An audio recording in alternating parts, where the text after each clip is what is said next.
Grabe itong mga magnanakaw na ito. Pumasok lang ito dito, masampal ko eh. Pero ang tatapang ng mga loob, as you will see later. Irregular and excessive disbursements, 11.9 million for letter A, installation of excess raised pavement markers not in accordance with the standard distance. Letter B, payment for accomplishment on 2 asphalt overlay projects even though it was short of 329,897 metric tons of bituminous surface concrete course. O, sabi niya, gumawa daw siya ng daan. Yun pala, tonelada, higit sa 300,000 ang kulang. Kaya, pag ulan, wala nang kalsada. Grabe naman ito nga ito. Letter C, pay items that were not turned over after completion of the projects and the provision of rental and pay items in the program of work. Letter D, overpricing of the cost of the repainting of guardrails. Baka akala nyo akin lang ito ha. Sa COA ito. This is a documented COA audit report. Hiring of 6,727 workers under the out-of-school youth serving toward economic recovery, also called Oyster program. Bakit napunta sa worker program ang ating pera para sa kalsada? Even though there were no guidelines in determining the number of workers needed and the manner of payment gave no assurance that the number of oysters hired and expenses incurred was not excessive. From the road fund allotment of DPWH NCR, 57% of the allotment or 564.7 million was used for this employment program. Bakit napunta sa employment program ang pera na sabi ng batas ay mapunta sa pagpagawa at pagpaayos ng kalsada at ng mga labasan ng tubig? Kasi pag gusto lang sila eh. Kasi hindi nga dumadaan sa Kongreso. Various equipment acquired for LTO projects were not installed due to lack of prepared sites and buildings, 25.7 million. Na bumili na sila ng bumili, nang sabi nila gagamitin daw, yun pala, wala naman pala pa ang mga opisina o ang mga building kung saan ilalagay yung mga equipment na iyon. Installed equipment that turned out not fully operational, 70.3 million. Let's go to the 208 COA audit report. Yun lang talagang isang taon ng 208. The 208 COA audit report contains at least 19 red flags called COA observations, all of which taken together sound like a funeral dirge as follows. Para tayong kumakanta para sa patay pag lumalakad tayo papuntang sementeryo. Pakinggan nyo itong rosaryo ko. Sabi ng COA, overstatement of receivables, 160 million pesos. Unreliable year-end balances of inventory accounts, 31.6 million. Unreliable property, plant, and equipment account balances, 450 million. Puro milyon-milyon ito.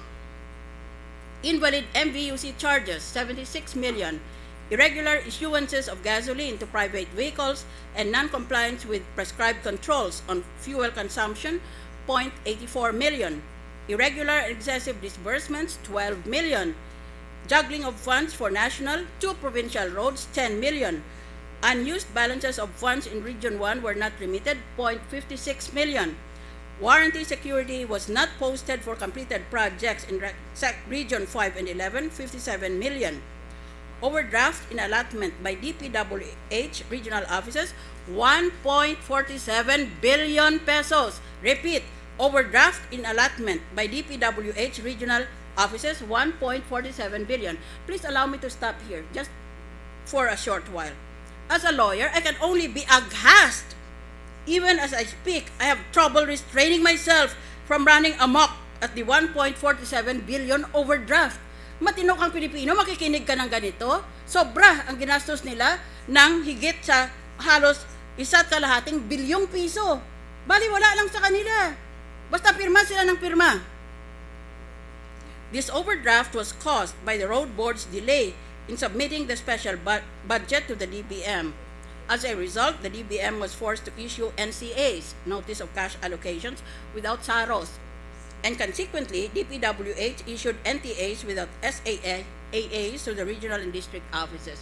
I can give you the meanings of these acronyms. if you wish.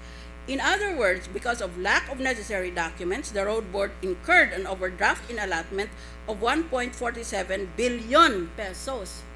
Wow!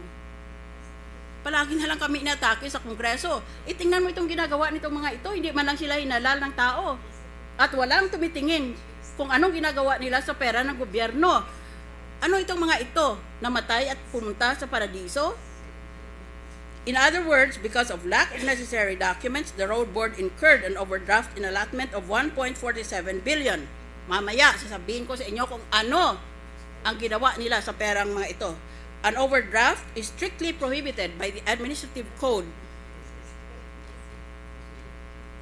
And an overdraft as big as 1.47 billion defies all conceptions of the rule of law and the constitutional concept of public office as a public trust. Huwag na tayong magsasalita pa sa ating bayan tungkol sa rule of law at public office as a public trust. Meron palang mga tao dito, mga mamamayan, opisyal, mababang opisyal ng gobyerno, na kayang-kaya nila na kumuha at igastos para sa sarili nila ng halagang 1.2 bilyong piso. Nag-aaway tayo sa mga liit-liit na mga bagay, halimbawa, magkanong presyo ng gasolina, magkanong pamasahe sa jeepney o sa bus. Ito, bilyon-bilyon ang ninakaw nila. Unreconciled deposits of MVUC collections and penalties in the national government books, 1.26 billion pesos. Repeat, unreconciled differences, 1.26 billion. This means that from 201 to 208, the road board just kept piling on the money that could not be accounted for, which has now reached the sum of 1.26 billion pesos. Taon-taon ang sasabihin ng Commission on Audit, kulang itong pera ninyo at pinag-total namin, kulang dito ang halagang ito. Sige lang sila ng sige. Hanggat ngayon ay 1.26 billion na ang kulang na pera at bali wala lang sa kanila dahil wala naman alam nilang magagawa ang COA sa kanila. Ganyan kalakas ang loob nitong mga magnanakaw na ito. Each year, there have been unreconciled differences between two books.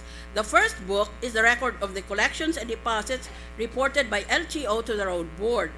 The second book is the certificate of deposits from the Bureau of Treasury. Ang ibig kong sabihin, bawat taon, sabi ng isang opisina, ito ang nakolekta namin na tax galing sa taong bayan. Pagkatapos, sa katapusan ng taon na iyan, sabi naman ng COA, bakit kulang ngayon ang nadeposito? Sabi niyo itong nakolekta, pero ang nadeposito kulang. Hanggang ngayon ay 1.26 billion ang hindi nila mapaliwanag. This problem arose because of the failure of the road board secretariat to require the LTO to submit copies of the remittance advice showing the actual amounts of the road tax and overlooking penalties deposited to the special funds by regional offices. The road board secretariat, out of willfulness, laziness, or incompetence, mga gago sila o talagang mga magnanakaw. Wala nang pag-asa pa. Talagang ganyan lang utak nila. Simply allowed the unreconciled differences to build up over time. Thus, the Secretariat failed to discharge its duty to ensure that deposits are properly accounted for and accurately determined at any given time. Bullet, inadequate road maintenance activities in Region 4. Bullet, absence of guidelines in hiring Oyster workers.